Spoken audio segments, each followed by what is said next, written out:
अगर गलती हो गई तो माफ करना, पर सवाल ये है कि गलती किसकी थी। एक एमएनएस का वर्कर कुछ मुस्लिम्स को कहता है मराठी में बात करो।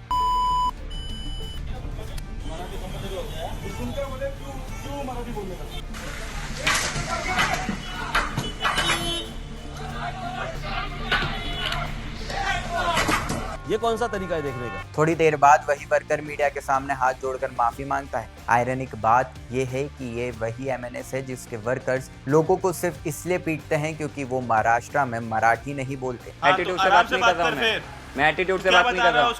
क्या बता रहा हूँ, पहले मराठी बोलता है फिर हिंदी बोलता है।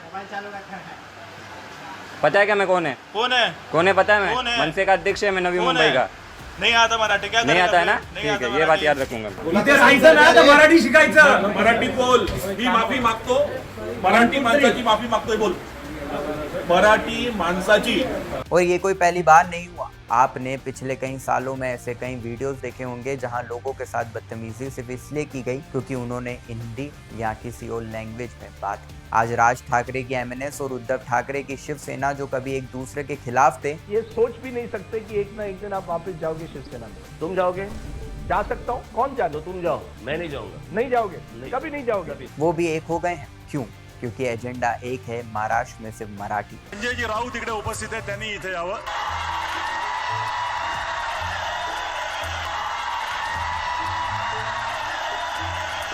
पर हिपोक्रेसी देखनी हो तो देखिए, खुद उनके नेता हिंदी में स्पीचेस दे रहे होते हैं वही इवेंट में जो हिंदी के खिलाफ ऑर्गेनाइज किया गया था। देखिए, एक ऐतिहासिक क्षण है मुंबई के लिए, महाराष्ट्र के लिए, और 19 साल से जो दो भाई अलग हुए थे आज एक साथ हुए हैं। राज ठाकरे खुद हिंदी बोलते हैं, हिंदी फिल्म्स देख के रिव्यू भी देते हैं, लेकिन जब आम आदमी हिंदी बोलता है तो उसे टारगेट किया जाता है। क्या ये सेलेक्टिव आउटरीच नहीं? मनसेवाल्यांनी केलेलं तोडफोड आहे आणि मारहाण आहे। मी विश्वनाथ गिरासे, मी एक सिम कार्ड कंपनीचा डिस्ट्रीब्युटर आहे ठाणे जिल्ह्याचा। राज ठाकरे बोलते बहुत है, भोगते बहुत है, लेकिन असलियत कुछ और है। आपको याद होगा जब कर्नाटका, तमिलनाडु और अब महाराष्ट्र में लैंग्वेज को लेके पॉलिटिकल फायर भड़काई गई। लैंग्वेज एक कल्चरल आइडेंटिटी जरूर होती है, लेकिन जब उसे पॉलिटिकल वेपन बना दिया जाए तो देश के लोगों में नफरत फैलती है, यूनिटी नहीं। लैंग्वेज के कॉन्फ्लिक्ट की असली जड़ समझनी होगी। जब किसी स्टेट में आउटसाइडर्स आते हैं, काम करते हैं, तो कुछ लोकल्स को लगता है कि उनकी जॉब्स चली जा रही है। यहीं से शुरू होता है रिसेंटमेंट,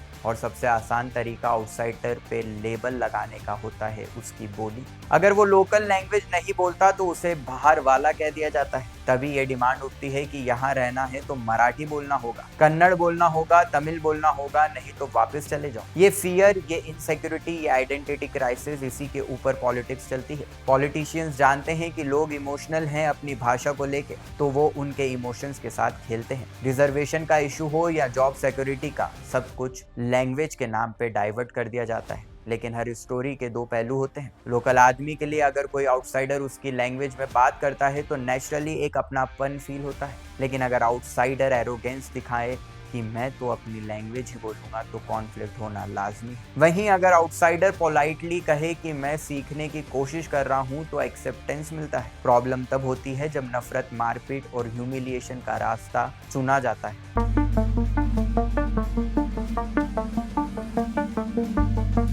कुछ गलती हो गई तो मुझे माफ करो बस। क्या गलती हुई थी? गलती क्या हुई थी?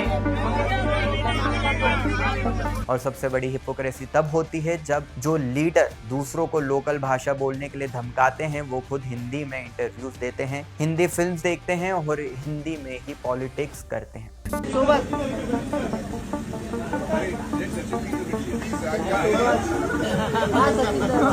जैसे एक वायरल वीडियो में एक एमएनएस वर्कर से पूछा गया महाराष्ट्र का स्टेटहुड डे कब है, मराठी के कितने स्वर होते हैं, तो उसके पास कोई जवाब ही नहीं था। नहीं, जवाब दीजिए। मराठी भाषा में कितने स्वर है, कितने व्यंजन है? मराठी भाषा दिन केव्हा साजरा करतो? मराठी भाषा दिन केव्हा साजरा करतो सांगा? मराठी भाषा दिन फेब्रुवारी में। कभी केव्हा? मराठीत विचारतो, मराठीत सांगा. सांगतो ना. कधी कधी डेट मला माहिती नाही. तुम्ही मराठी असून तुम्हाला माहिती नाही मराठी भाषा दिवस केव्हा असतो ते? कुसुमाग्रजाचं आहे ना त्या टायमाला.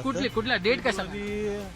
22 की 24 तारखेला आहे. 27 ला असते. आणि महाराष्ट्राच्या राज्याची स्थापना कधी झाली? आता तुम्हाला आपल्याला महाराष्ट्राबद्दल माहित नाही. मतलब जिसे मराठी के नाम पर पिटाई का ठेका ले रखा हो उसे खुद मराठी का बेसिक ज्ञान नहीं। ये सिर्फ महाराष्ट्र की बात नहीं, कर्नाटका में भी हिंदी साइन बोर्ड्स हटाए गए, तमिलनाडु में भी एंटी हिंदी प्रोटेस्ट हुए, पर ये सब पॉलिटिकल माइलेज के लिए किया जाता है, जहां आम आदमी के इमोशन से खेला जाता है। और जब 26/11 मुंबई अटैक हुआ था तब महाराष्ट्र के लोगों की जान किसने बचाई? यूपी और बिहार के वो जवान जिन्होंने मराठी नहीं बोली थी लेकिन अपनी जान दांव पे लगा दी थी। 2008 में भी इस व्यक्ति ने ऐसा ही नौटंकी की थी और यूपी बिहार वालों को MNS के जो सो कॉल्ड वॉरियर हैं उन्होंने ऐसा ही किया था, उनको जगह जगह पर मारा था, पीटा था मराठी को लेकर। और जैसे ही 26/11 हुआ और टेररिस्ट अटैक हुआ, उसके सारे के सारे सो कॉल्ड वॉरियर कार्यकर्ता जो थे वो पूंछ दबाकर दिखाई नहीं दिए। और ये भी खुद दिखाई नहीं दिया, उद्धव ठाकरे दिखाई नहीं दिया, उसकी पूरी फैमिली दिखाई नहीं दी। राज ठाकरे कभी आके इसने एक शब्द नहीं बोला, क्योंकि जो बचाने वाले लोग थे, जो सेना के जो लोग थे, वो मैक्सिमम यूपी बिहार से थे। और जो फ्रंट लाइन वॉरियर के रूप में मैं वहाँ पर रहा, ताज में मैंने जाके पूरा मोर्चा संभाला, टेररिस्ट का सामना किया।